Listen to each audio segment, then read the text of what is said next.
Over the last few years, I've been trying to eat healthier, and I've noticed that it's become a lot more expensive to get whole foods. I think this is directly related to how our money works, and in this video, I'm going to try to explain to you why I think so. I think that Bitcoin improves the quality of our food by decentralizing its production. Right now, only a few companies produce just about 90% of everything that's in our grocery stores. If you look at what these companies produce, the majority of it is trash. For example, we have Coca-Cola, we have Nestle, we have Pepsi, we have Kellogg's, we have all these companies that are just producing all this stuff, all this industrially produced food. I consider it toxic sludge. I've tried to do the research to see how many problems these foods have caused, the rise of these foods. And if you look at the ingredients in a lot of this food, it's processed, it has terrible ingredients, it has preservatives, it has chemicals. It almost seems like humans aren't supposed to eat this stuff. The companies that produce these foods control the labor, the raw materials markets, the marketing. They control everything to do with this food. And the majority of the world is eating it because everything else, the real foods, the healthy foods, are just getting more and more expensive. These companies have so much power that they can lower their prices to a point where family-owned businesses and farms can't operate anymore, and they're the ones who we're relying on to provide all of our food. This is a great example of centralization. By centralization, I mean that there are smaller and smaller groups that we rely on for a specific product, a service. For example, we have all these companies that are producing something like 70, 80, 90% of our food. That's centralization. We're relying on all these companies. And if any of these companies move out of the way, we may have some trouble because it may be harder to bring food to the market. And we're going to have to pay more. It's going to get more expensive. And these companies are taking advantage of that. Like I said, most of the world relies on these large food producers to survive. These companies aren't doing it because they want to provide us with a high quality product. They're doing it because they want to maximize profits for shareholders. The leadership with these companies is made up of executives who decide what the companies do, and they are shareholders. They own options. They stand to benefit huge if the company succeeds at making a profit. So they do whatever they can to increase profits, keep market share. They'll decrease the quality of the ingredients in the food that we eat. They'll make it so that the quality of the ingredients is lower and lower and lower over time. And some of these low quality ingredients are designed to make food more visually appealing, to increase market share, more addictive with colors, flavors, textures that wouldn't be natural. But these foods have them because they use chemicals that are not good for us.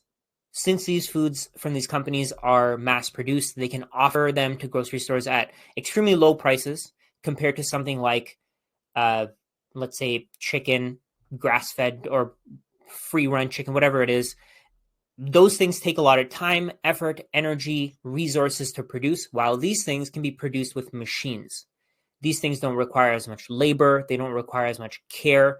They don't require the same time to produce. So what these companies are doing is they're trying to mass produce as much food as possible. They're trying to lower their costs as much as possible. They're trying to sell for as high of a price as possible. While on the other hand, the healthy foods, food from smaller farms, grass-fed meat, all the stuff that like vegetables, fruits, organic food, all this stuff, it takes a lot of effort, time, resources to produce, while all the stuff that these companies are making doesn't really take that much time. It doesn't take as much effort. It's all industrially produced.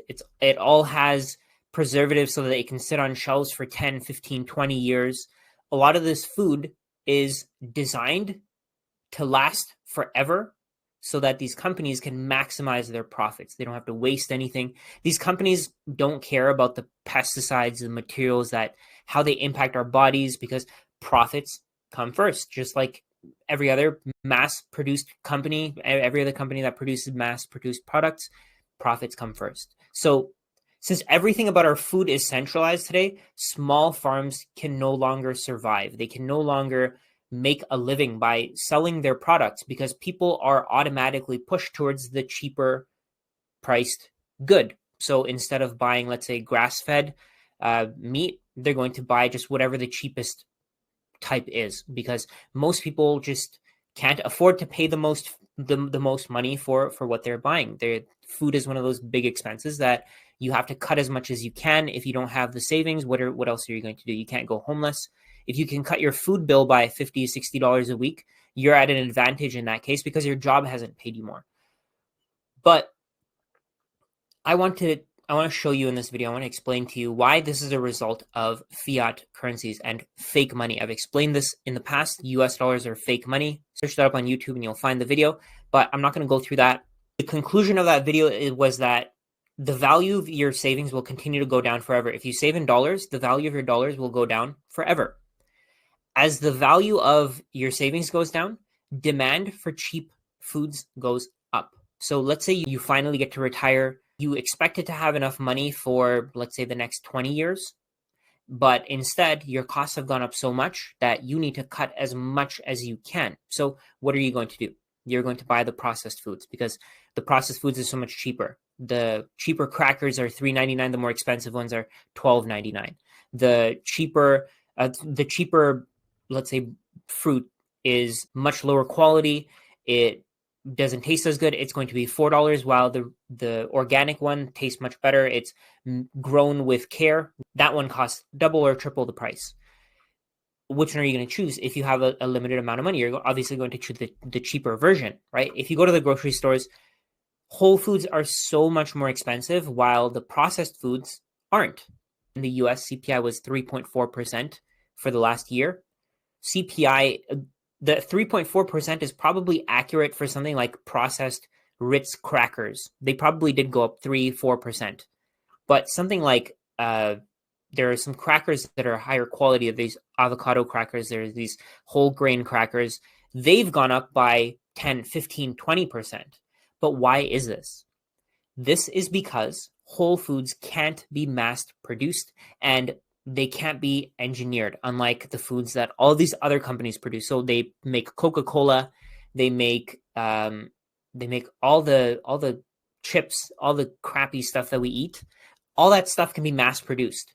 All that stuff is being made on machines. All this food is being turned out every few seconds, while on the other hand, the real foods have certain time that it requires to grow them. So let's say if you have a real chicken might take a couple months to grow, while these companies are trying to grow the chicken in a few weeks.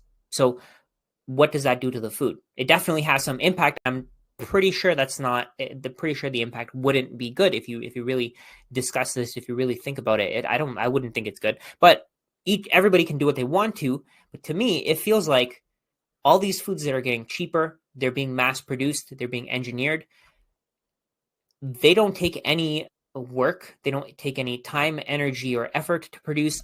The goal is just to make them as addictive as possible and to market them and have them as widely eaten as possible, as popular as possible. The real foods, on the other hand, require workers instead of machines. These workers require to be paid for their work. They have certain skills that they can apply to the food and they can make it better. They can make it healthier. The foods that these small farms are producing, maybe they don't have pesticides, so it actually makes their production costs a lot higher. On the other hand, again, all these machine produced foods, they don't have all that expense. So foods produced by farms cost a lot more money because it takes hard work, it takes care, it takes resources, it takes labor, while all these other companies, these 10 massive companies that control the world, they create food that has no real value, no real nutritional value. The people who are impacted the most by this are the consumers who can't afford whole foods. So they have to move to the cheapest option, which ends up being processed, frozen, toxic foods that will kill them sooner. It'll make them a lot unhealthier. It'll give them depression. It'll make them just feel terrible. With Bitcoin, your savings don't lose value, meaning that everything gets cheaper over time. So whole foods, for example, I've been saving in Bitcoin for 2 years, and I've noticed in terms of Bitcoin, whole foods have decreased in price by 50, 60, 70%. the same food that's gone up 30% over the last 2 years, 3 years in terms of dollars, has gone down in price when priced in Bitcoin, because Bitcoin is scarce. Bitcoin, there's only a finite supply. On the other hand, with food, with real food, there's an unlimited supply. So when you save in Bitcoin, you're saving in something that everybody wants, while it's very difficult to produce more of.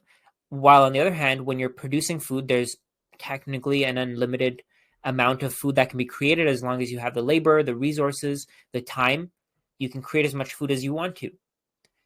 So you're comparing something that has a finite supply to something that has a technically infinite supply up to the resources that you have. Then when you compare it to dollars, dollars have an unlimited supply. There's no stopping the supply of dollars from increasing. The supply of dollars will increase forever. The dollar is the easiest commodity to produce. Of course, after every other fiat currency, the dollar is the easiest, but it's the most widely used, so that's why I'm considering the dollar only. But the dollar is the easiest commodity to produce, meaning that you can create dollars forever. You can produce more dollars forever. The US government literally borrows them into existence. So in comparison to the dollar, these foods that take resources, they take time, they'll keep getting more expensive.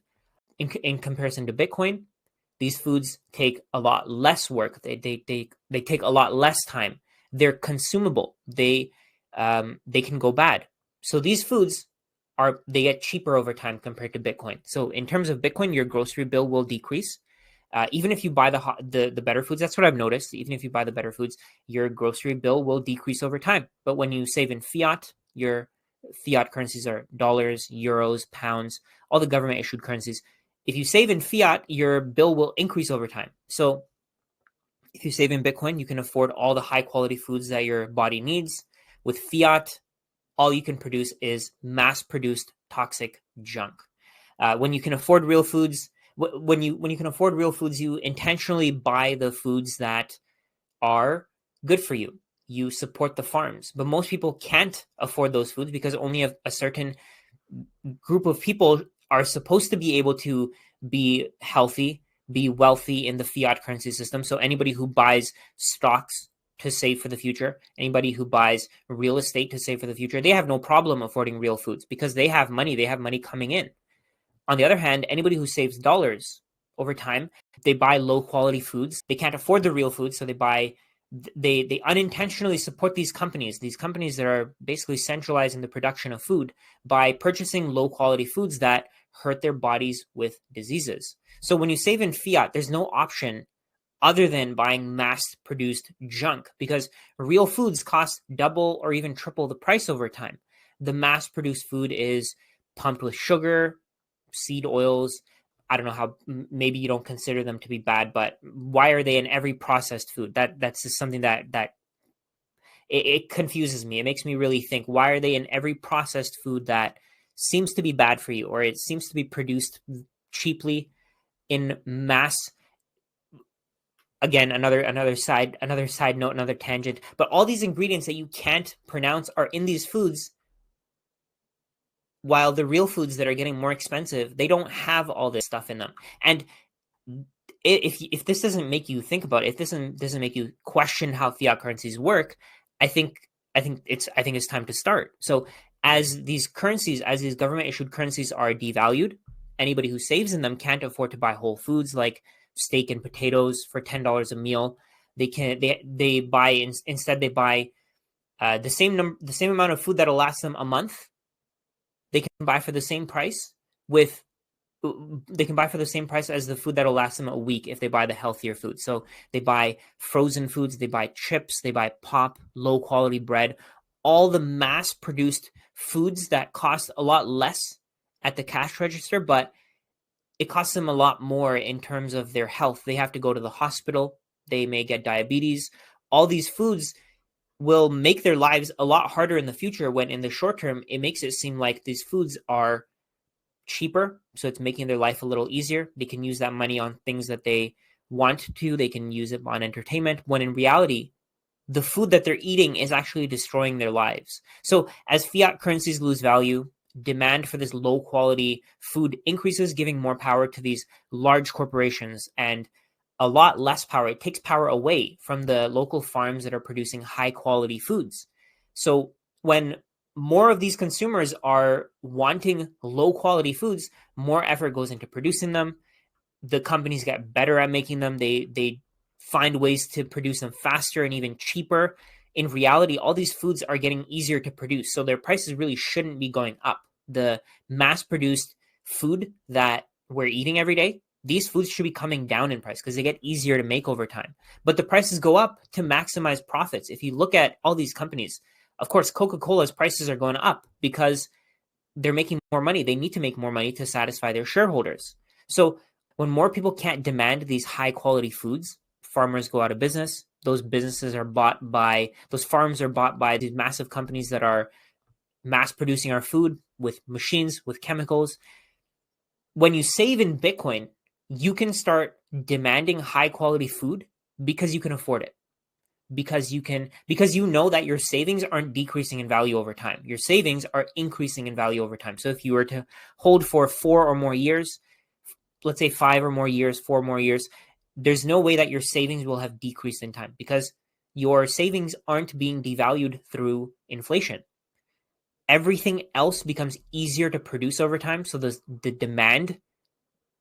supply increases to a point where producers can no longer make a profit by having so much of that product on the market. What that does is it just keeps decreasing the price of everything. It keeps decreasing the price of all the goods that we have. As technology improves, prices should be coming down. On the other hand, with fiat currencies, governments are using our money to fund wars. They're using our money to, they're taking our money away. They're taking our savings away. If you saved something like, if you saved $100,000 in 2019, that $100,000 would now be worth maybe $60,000, $70,000. So where did that $30,000 go? $30,000 went to funding government expenses. It went to funding. All the things that governments are borrowing money for. It went to funding all that stuff. So you lost $30,000, $20,000 to fund inflation, to fund government spending, to fund all the things that maybe don't even impact you positively. So that's something to think about when governments just keep decreasing the value of your money. You're not going to be able to afford all the things that you want. You're not going to be able to afford all the things that you need, your body needs. So over time, we're going to see the prices of groceries keep going up. In terms of fiat currencies, they're going to go up forever. In terms of dollars, right now you're paying, let's say, $3, $4 for a loaf of bread. In the next few years, you're going to be paying $10, $15, $20 for a loaf of bread. A McDonald's meal, a Big Mac meal, costs you $12, $13 today. In the future, it'll cost you $30. But in terms of Bitcoin, it costs you a lot less today. So let me just do the calculation quickly here. So a $12 meal is 12 divided by 70,000. A $12 meal is 0.001714. So it's 17,142 satoshis. That's the price today. That's for a $12 meal. So a Big Mac, you may pay 17,142 satoshis. That's in US dollars. In the coming years, maybe you'll pay 12,000. Maybe you'll pay 10,000. Maybe you'll pay 5,000. Maybe whatever money you are going to spend on that meal is going to cost you, is going to be worth this many satoshis, this much Bitcoin. So over time, if you save in Bitcoin, your cost of living, that includes your cost of food, is going to decrease. If you save in fiat, if you save in government issued currencies, your wealth is going to keep decreasing. There's, I guess you can call it almost like a hack, a loophole, where people are able to buy houses because houses keep increasing in price. They're harder to build than fiat currency, so they keep increasing in price. They're durable. They have, they take some time to build. So those things keep increasing in price. So whoever owns them will keep getting richer. They'll keep being able to buy more and more healthy foods, more and more high quality foods, while everybody else suffers because their cost of living keeps going up All these people who own these houses are finding a way to defer their inflation cost to everybody who doesn't own those assets, anybody who can't afford to buy those assets. All these real estate investors are able to buy whatever they want while everybody else suffers. Everybody else has to buy the low quality junk. So Bitcoin solves this. I think this is really important for most people to understand as early as possible. You can improve your lifestyle significantly by eating healthier foods, and fiat currencies are designed to make sure that you can't improve your lifestyle. Fiat currencies are designed to make you unhealthy, to make you dumb, to make you broke. The fiat currency financial system is intentionally designed to make society push you in that direction, to make you dumb, broke, and unhealthy. For whatever reason, we're more worried about stimulating the economy with sick people, with people who can be taken advantage of, over building with the society that we have, building a bigger society, building a better society with the knowledge, all the skills that we have. We're instead focused on funding things that governments want. And I think this is something that Bitcoin solves. So let me know your thoughts. Let me know what you think. If you're interested, I have a video called the US dollar is fake money. Take a look at that. I made some pretty I think I made some pretty strong arguments in that video.